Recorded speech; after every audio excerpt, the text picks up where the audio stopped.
In the following videos, we'll look into vectors. To fit the topic of parametric modeling, a vector is narrowly defined as a 3D arrow pointing in a specific direction at a defined length.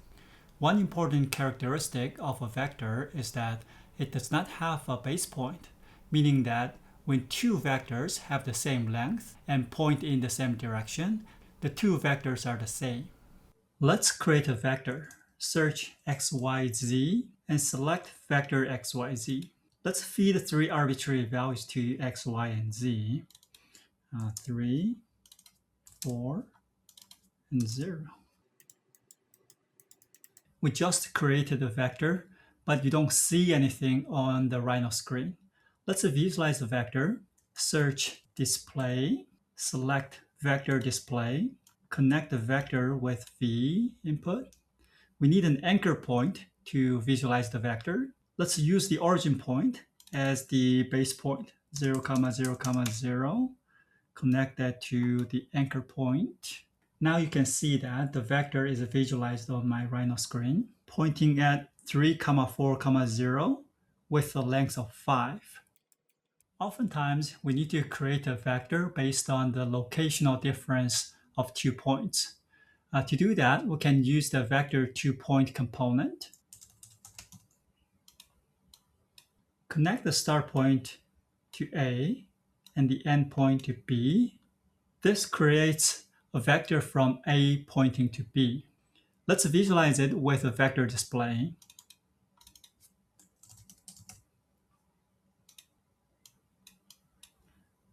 Using the start point as the anchor point.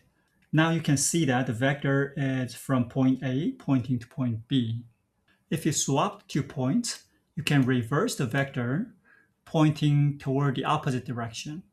Sometimes we need to retrieve the length of a vector or the magnitude of a vector. Many components come with a vector output. Like here, you can see the length is 5. The length here is 5.3.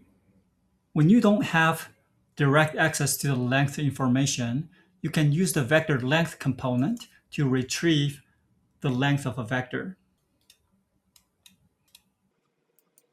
You can scale a vector by multiplying or dividing the vector by a number.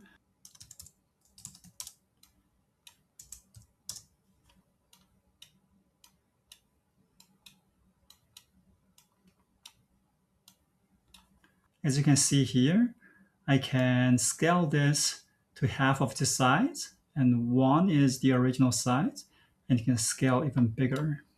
You can also use the amplitude component, which defines the length of the vector with the same direction. So that's 2, and that is 0.5. In this case, you can make it slightly larger.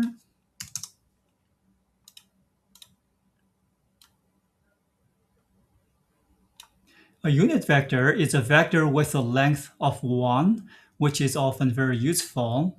You can turn any vector into a unit vector with the unit vector component. So this unit vector points in the same direction as the original vector with a magnitude of 1. Some components have a setting for unit vector. For example, if you right-click on this U input of the vector to point and set Boolean to true, this returns a unit vector, so you can see that the length is 1.